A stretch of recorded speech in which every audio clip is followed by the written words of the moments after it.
Welcome to the Freedom to Learn podcast. I'm your host, Jenny Gentles. This season, we're diving into what it means to return education to states, communities, and families. And we're exploring what becomes possible when education is freed from union dominance and federal control.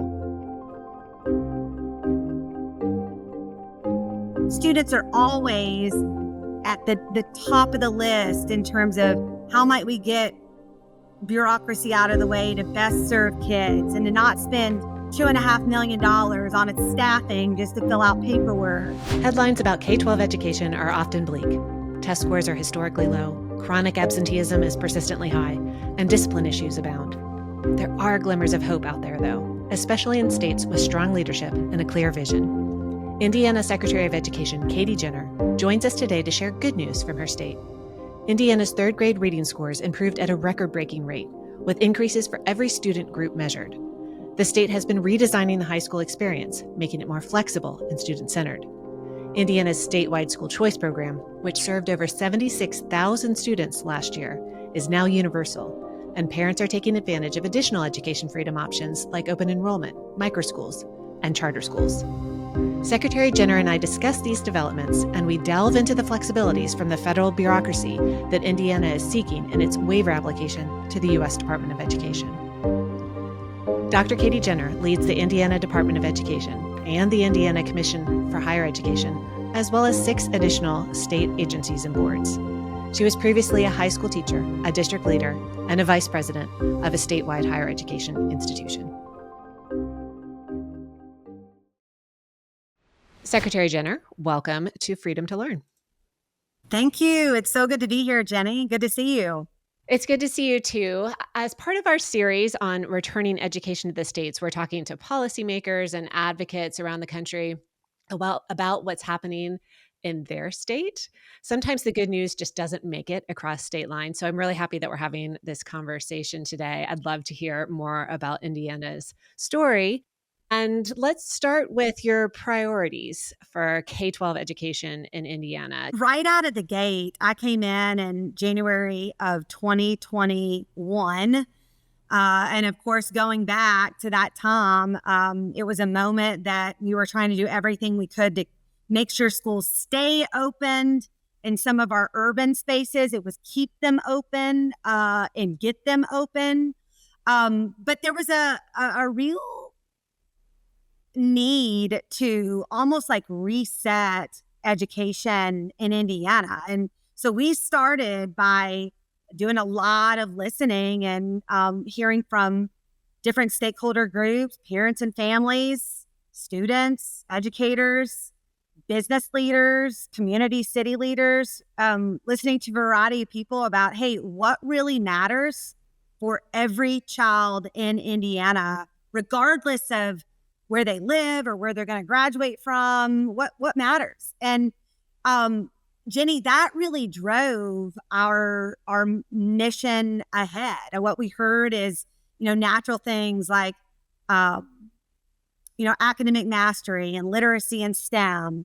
Then we also heard post-secondary readiness, whether that is a student enrolling, employing, going straight into employment, or joining the service industry, enlisting, and particularly work-based learning and earning credentials of value. That came up. And then it started to get into skills. Indiana leaned into, and I think you hear a lot of states talking about, gosh, if students could just put their cell phones down and communicate the basics, eye contact, shaking hands, with squaring your shoulders when you're having a conversation to show interest, collaboration in a group setting, listening to understand, disagreeing better. The third big skill was work ethic. We heard that across the board. Business and industry would say, we just need them to come to work. And I would respond, we just need them to come to school. So we both share that mission. And then, of course, civic literacy, digital literacy with AI and everything out there, and financial literacy, making sure our students are financially savvy and ready ahead. So with that big list of knowledge and skills, that drove an overhaul in whether it be our high school space, but it also caused us to really look into our academic foundations, and are they solid enough in those primary years, and are we building the skills like we should? It also, I mean, I hope you've already heard this in my messaging. Indiana, we are all about parents being not only at the table, but very much their voice being key to the education of a child. So in Indiana, we have essentially a free market where parents can choose if they want to send all their kids to one school, or what we're seeing more and more, a parent may send one child here and one child there. But yeah, I mean, the profile of a graduate really in Indiana was not something we just put on a wall. It's something that is really guided. If this matters, we need to figure it out as a state. And that's really driven a lot of our policy work. This sounds like an extremely ambitious agenda, and you were coming in at an extremely difficult time when test scores were plummeting nationwide. And you mentioned getting students to school, chronic absenteeism had Yes. doubled. So, how did you boil that down to Mm. set like the key priorities? Like right now, Yeah. what are those key priorities? Is it Right. tackling the chronic absenteeism? Is it Yeah. focusing on literacy? What are you Yes. doing to make sure that you're Yes. improving and kind of recovering from that tough time nationwide So academically? yeah, thank you for that question, because you know as well as anyone, if you try to boil the ocean, you get nothing done. You have to really focus in. So right out of the gate, we focused, I'd say, primarily on literacy. What we had seen in Indiana, people often talk about the pandemic exacerbating academic scores, but really, if you look historically and in Indiana, I mean, our literacy rates had been declining for about a decade, and the pandemic just further exacerbated that. So we immediately put our foot on the gas in literacy, got a big investment of public-private dollars, about $170 million, and spent the majority of that training and retraining our current teachers and educators, and also our future teachers and educators. And they have been excellent in doing that, and doing the training and being part of the solution. So we most recently saw a 5% jump in 1 year in our literacy scores in third grade, which was for Indiana the largest we'd ever seen by far. Now, of course, the conversation is, well, what are we doing in math? So certainly math and STEM is hot on our radar now. And then what most states know, or most maybe listeners, is the work we've done in the high school space. We just heard loud and clear from Hoosiers across the state that the 4 years of high school are just not as valuable as they should be. And in fact, when looking at our chronic absenteeism data, the students said they didn't necessarily see the value, which was obviously hard to hear, but something that we needed to look right in the mirror and take on. So I would say those would be the key areas. You were saying the third grade test has this improvement, significant improvement. How did that come about? I mean, I heard you say that there was an investment, there was training, but we know from a very popular podcast series, Sold a Story, that teachers were taught to teach reading incorrectly. And there's this science of reading that they should have been taught, and they're now having to be trained to understand so that they can teach reading properly. How do you turn that around at the state level? How do you train those teachers? How do you deprogram teachers to get it right? So I cannot say enough about Sold a Story and how thankful I am as a leader to have had that in a time such as this, when you're trying to empower the masses to focus on literacy. It's interesting, Jenny, and this really defined the Indiana approach. I can remember, I think it was the first session, my first session here at the State House, and I had a Republican come up and He was just so excited about, sold a story. And if you listen to it, and then within 24 hours, I think it was maybe the next day, I had a Democrat on the education committee come up and he said, "Have you heard Sold a Story?" So that really provided a common foundation across party lines for people to understand the why. Why does this policy work matter? Why does this investment matter? I think in Indiana, we very humbly took a script or took the recipe right from Mississippi. Mississippi's ratings had always been behind Indiana, but no one had moved at scale quite like Mississippi. And talking directly to whether it was Dr. Kerry Wright or Dr. Kimiana Burke, who now works for Excel and Ed, but was at Mississippi at the time, and just really studying what did you do? And they talk about building teacher coalitions and to study science of reading. We call it in Indiana, the Indiana Literacy Cadre. So we have over 600 schools who are part of the cadre, and that includes instructional coaching and looking at student data and just a ton of wraparound training. We also had for years, Jenny, had an assessment at the end of third grade called the I Read. And we had some folks who, I think they came to me around January of 2022, and they said, wait, if we have all the research that by the end of third grade, that if they can read or not, it can be predictive of what's ahead. Well, why would we wait until then to know at scale where students are? Because so often testing at scale starts third through eighth grade. And then, so it was proposed, why don't we take the I Read and allow schools to use that in the second grade?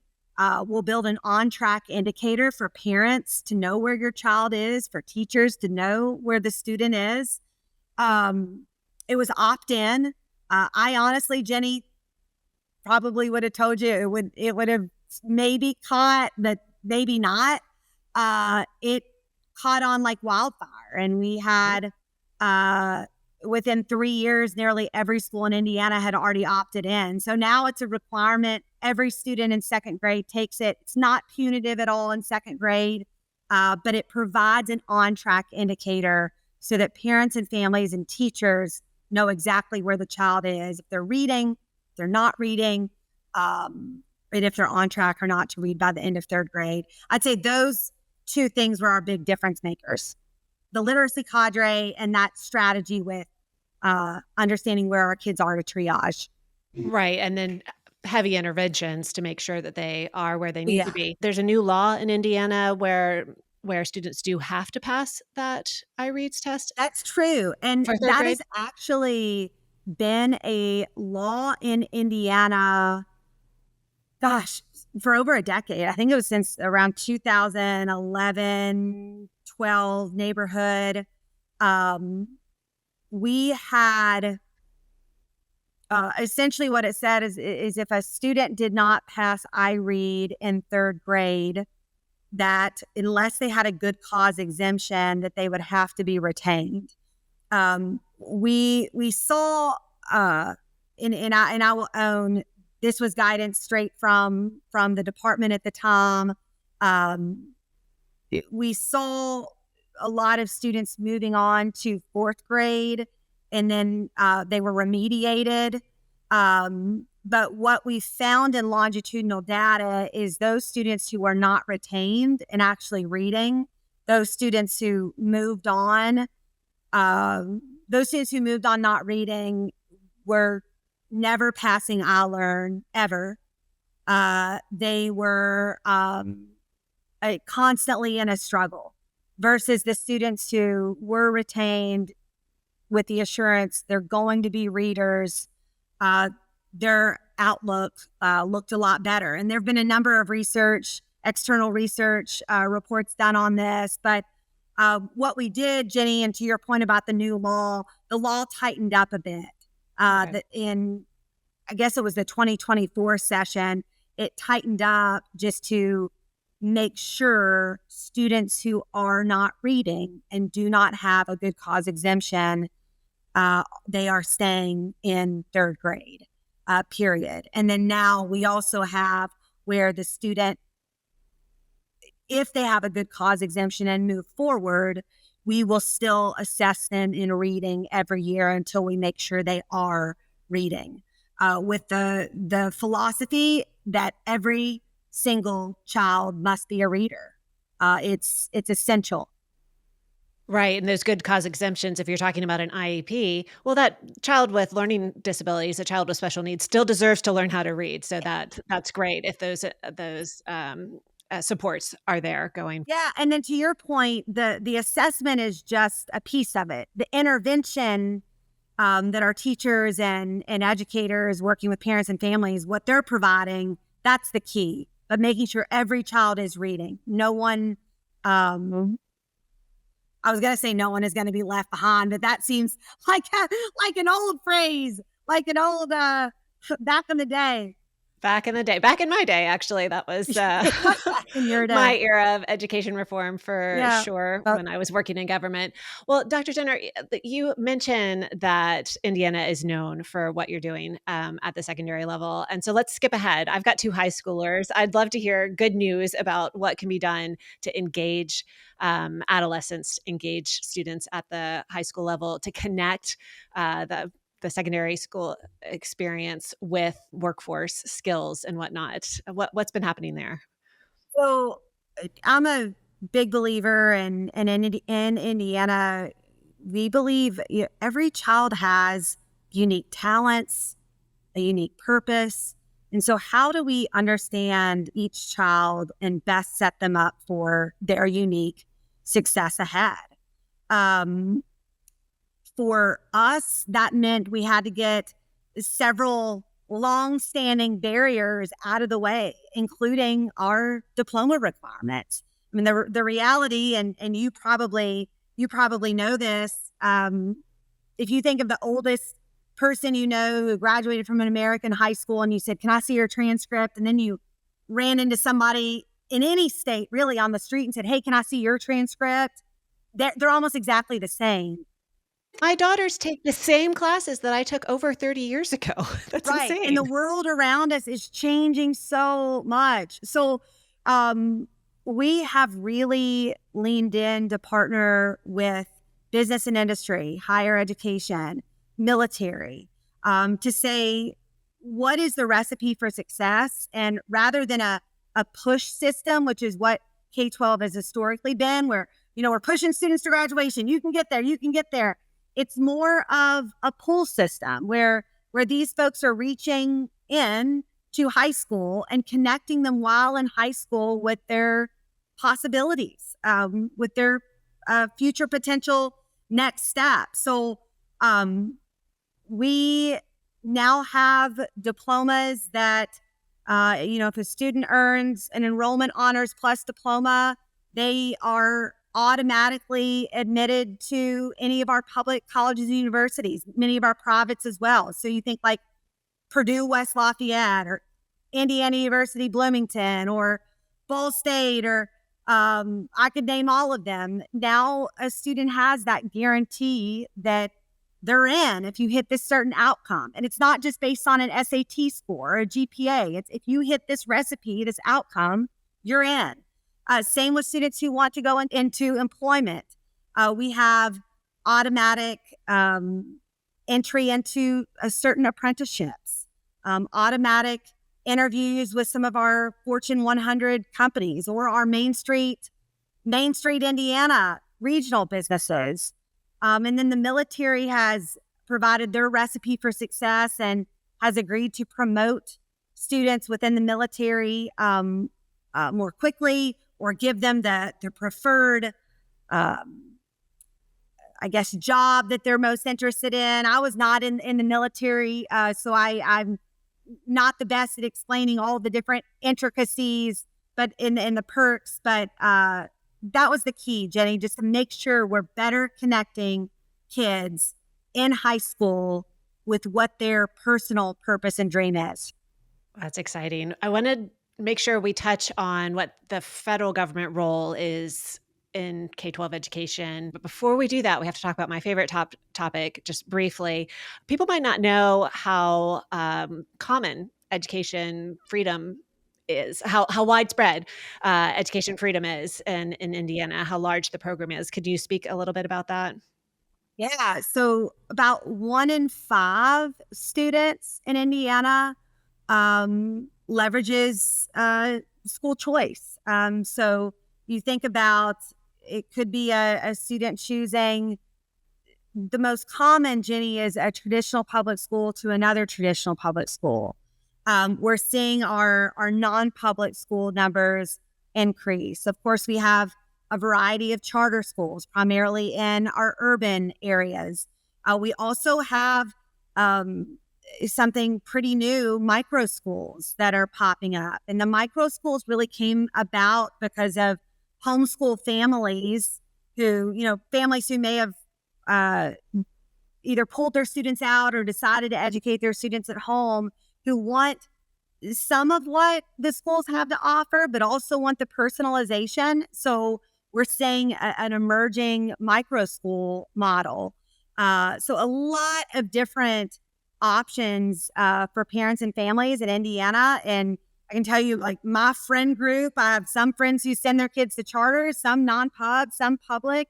And what's exciting is we're all talking about quality education. We don't talk about, hey, what type of school does your child go to? It's about, hey, tell me the opportunities your child has at that school. So it's really, I think, grounded the conversation and what should matter most as Americans, which is every child deserves to go to a quality school. And parents should feel confident in that. Yeah, quality school that meets their needs, and That's sounds like right. you have a wide variety of options to ensure that happens. All right, let's talk bureaucracy a little, Oh, everybody's favorite yay. topic. So there's a federal Department of Education, it looms large right now in the media, in what's being discussed. We've been talking about all these great things that are happening in Indiana that have nothing to do with the federal Department of Education, but there are a lot of strings in place Yes. that have been coming from Washington. And so there's a lot of talk right now about waiver opportunities. These are things that have been in federal law, particularly since the most recent reauthorization of the Elementary and Secondary Education Act. You are kind of at the cutting edge of this waiver conversation. Do you want to share kind of what Indiana has Sure. in mind, what you're seeking from the federal government? Yeah, absolutely. So you mentioned the word bureaucracy, and I got shivers up my body.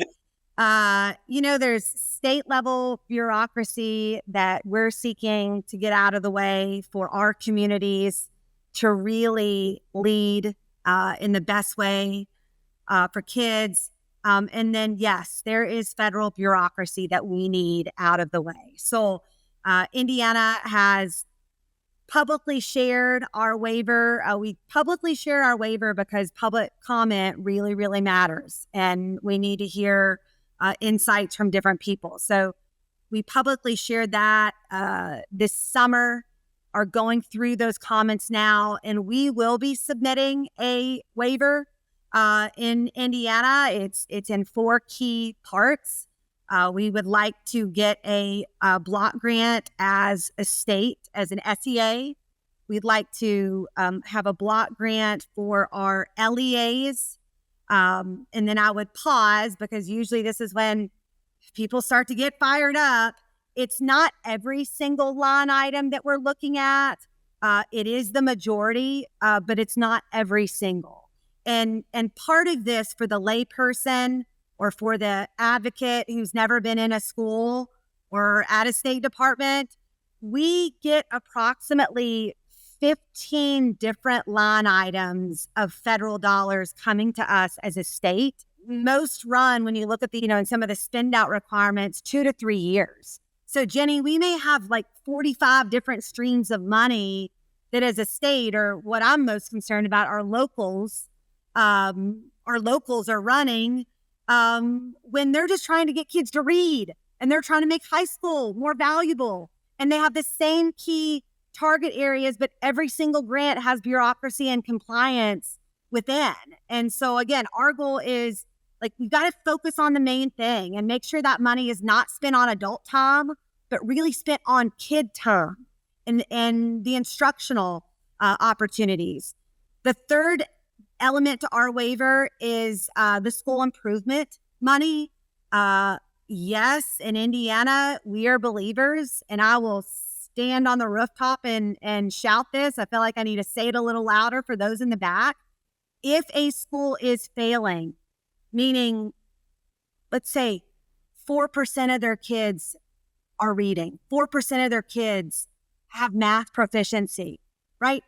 That's not good. If a school is failing year after year after year, Jenny, that's hundreds of children that we are also failing.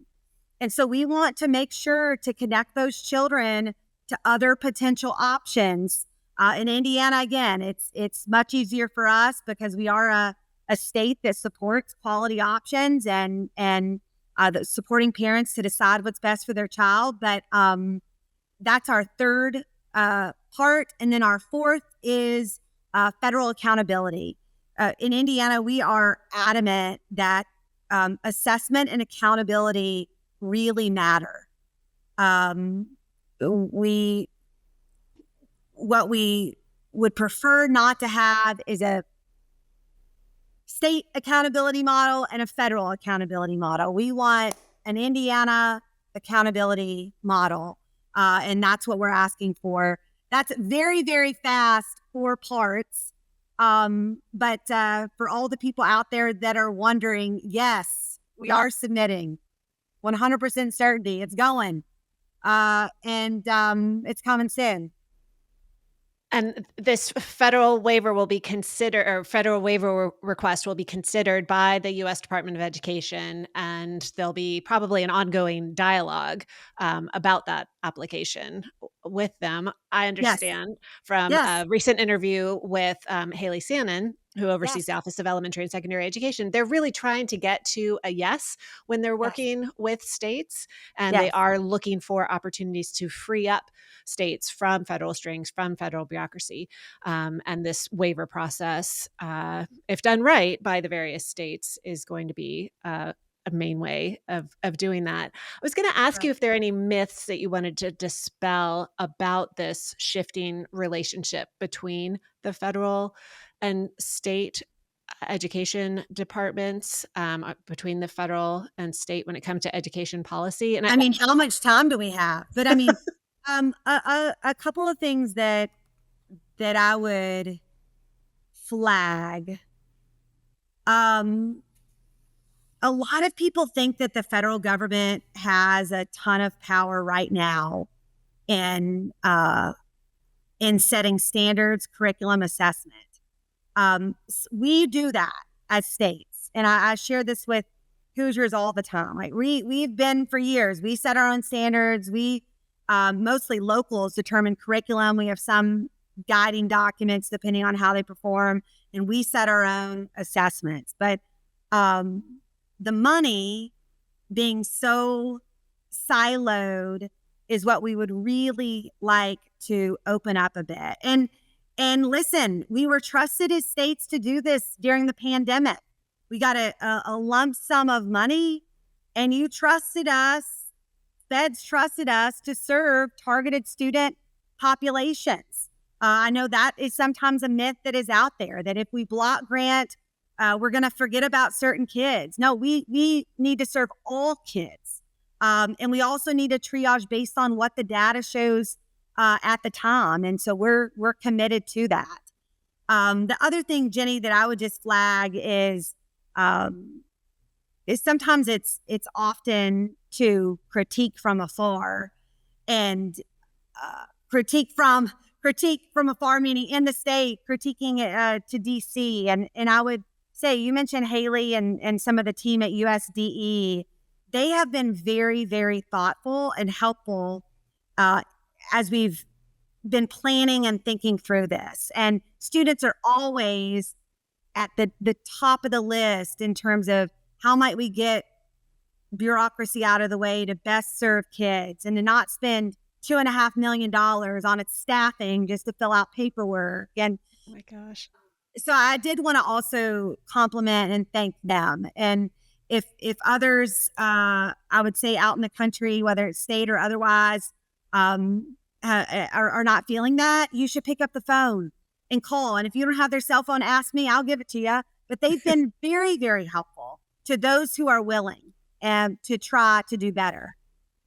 Right. In a thoughtful, it sounds like transparent way. Like you said, that your waiver application has been posted publicly and you're taking in public comment. This is not something that you're doing in isolation. It's with parents, with community members, with education leaders across the state.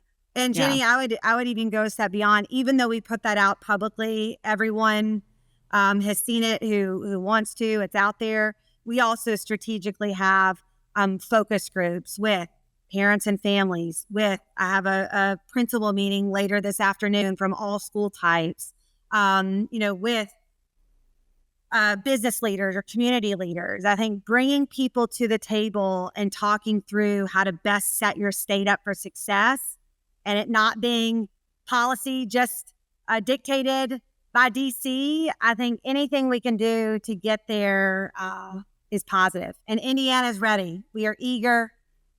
Our sleeves are rolled up. I don't have sleeves, but they would be rolled up if I could. We are so eager and ready to tackle it. Well, that is so exciting. Well, Secretary Jenner, thank you for your commitment to student success, and thank you for joining Freedom to Learn. Thank you. Great to see you, Jenny.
Freedom to Learn is a production of the Defense of Freedom Institute. Learn more about our work at dfipolicy.org. We'd love to hear your thoughts. Send feedback, questions, and episode ideas to podcast@dfipolicy.org. And if you enjoyed today's conversation, please follow and review Freedom to Learn on your favorite podcast app and share it with a friend.